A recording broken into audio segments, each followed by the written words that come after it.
Struggling with knee pain but want to stay active?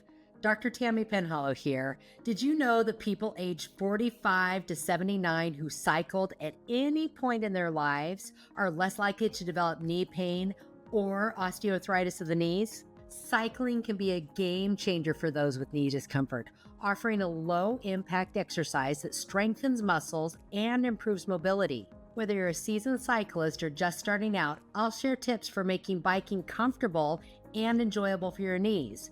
Don't forget to like and subscribe for more expert advice on living pain-free. Let's pedal our way to better health. So, what I love about this observational study is that these patients who were traditionally in their mid-40s to late 70s, they biked at some point in that age 15 to 18-year-old realm, maybe even as low as 12. And even after they stopped cycling, they still maintain the quad strength that they built when they were cycling. And that resulted in a 17% less likelihood of developing knee pain and a 21% less likelihood of developing knee osteoarthritis. That's if they cycled at any point in their life. So it's not too late. If you loved to cycle as a kid and maybe you're coming back around and saying, look, I've got this OA. I used to be running. I loved running and this high impact stuff. My knees just can't take it. Get back on that bike. It's doable. So joint mobilization with cycling is safe, even if you've had a knee replacement. Even if you have what's called chondromalacia patella, where on the underside of that kneecap, the blue guy right here, we have kind of some little bone spurry things. It almost ends up looking like, and I'm going to date myself here, if you used to ever sew and you took a snap and the snap form goes into something like this, well, the underside of that was kind of jagged. That's what the underside of kneecaps can start to look like in a chondromalacia patella. Well, that can make it kind of painful when you're doing a motion where that patella may not be in perfect alignment and it's kind of scritching along that femur as it sits inside the joint here. But if we have good alignment, and we're going to talk about that, then we're doing something in a high RPM, or revolutions per minute, at a lower resistance. It's almost like you can wear and tear those little scritchy guys and it just gets a little bit nicer and almost wears them down to a point, files them down in a way that allows that to sit in the groove better because you stabilize the muscles.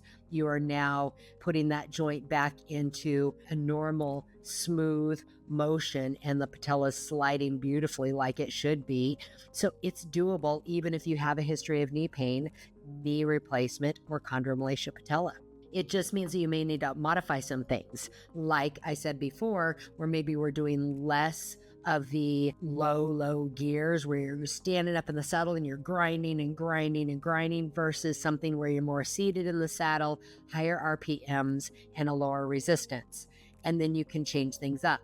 So how do you know? Like, say it's been forever since you've been on a bike and you want to get back into it. Well, there's a few things that are just wise to start doing in the beginning. First of all, get a helmet, unless you're just cycling inside. But if you're going to go outside, protect that beautiful brain of yours. Put a helmet on every time you're out and about, because the mass effect of you falling from the height onto something hard, or forbid ever being struck by something like a car or a truck, you want to have the protection of that brain. The second thing is consider using clips for your pedals, and then the placement of the clip portion for where your shoe is. It shouldn't be too far towards the front. It shouldn't be too far towards the back. It should be kind of like in the middle of that. You can have somebody at a bike shop absolutely set that up for you and use clip-in shoes and the clip pedals, because then that allows you not only to have the force downward where you're working on your quads, but the force on the upswing when you're using your hamstrings to pull up. So down for quads, up for hams, down for quads, up for hams. And that helps you get more of a balanced workout for your quads and your hams. We tend to work the gluteus maximus a lot with biking. And as a result, people are heavy cyclers and they're not doing a lot of other cross training, tend to get tightness in the hip abductors, the abductors, the gluteus medius, the gluteus minimus, and the IT band. So paying particular attention to these abductors of the hip is very important so that you don't then get hip pain. And that weakness in the medius and the minimus can actually lead to knee pain. Isn't this about reducing knee pain, being on a bike? So yes, but it just means that rather than just allowing that glute max to take over because it is the biggest muscle in the body, you've got to pay attention to the glute med and the glute min as well. So that's another big tip here. And then we also need to stretch those out, because in our sedentary lifestyle, we tend to have those muscles not be activated. Glute medius, glute minimus, we kind of sit, our hips adduct, and it just is not good. They just kind of roll in and the muscles get inactive and they get deactivated, they get weak. So that's going to be crucial when you get back into biking. The other thing you need to do is make sure that the bike fits. So have somebody do the fit for you. If you are a taller person, if you are a shorter person, you need to have a bigger frame, a smaller frame. If you get the seat at the right height, you're not going to have the pain on your knees or the stress with overextension. If the seat is too short, if the seat is too tall, you're going to have different problems. So having the right fit, and good bike shops can do that for you. The other thing would be to make sure that the distance between the seat and the handlebars, where you're not overextended this way and then putting strain potentially even on your neck, on your upper extremities. So fit. Make sure that that bike fits you, and a reputable bike dealer can do that for you. Maybe you go get a perfect fitting, and then you could even potentially buy a used bike to save some money if it fits you. So those are the good things. Another thing to consider is potentially getting a hybrid bike.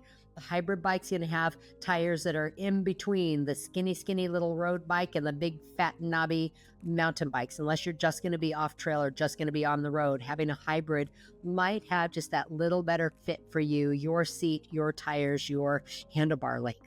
But let somebody take care of that fitting for you.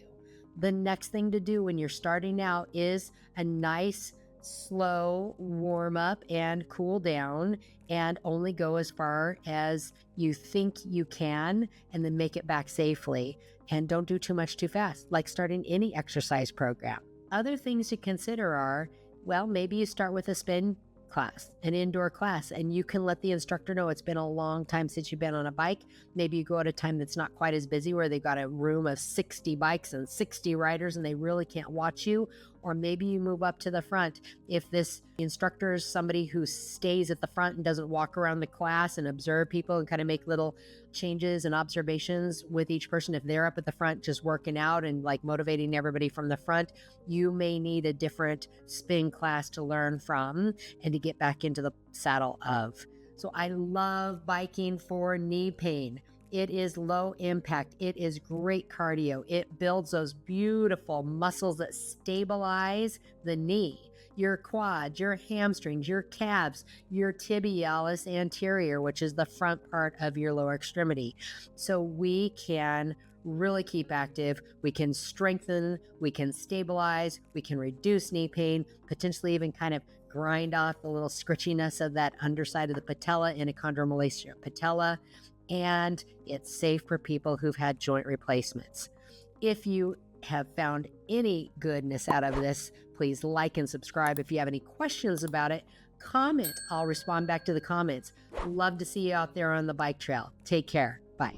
If you have knee pain and would like to learn more, I have a worksheet called 5 Things to Do Now to Reduce Your Knee Pain Within a Week. Go to www.kneeboostnow.com to download it for free. I'd love to hear from you, so please like, subscribe, and comment below so I can help you get out of your knee pain.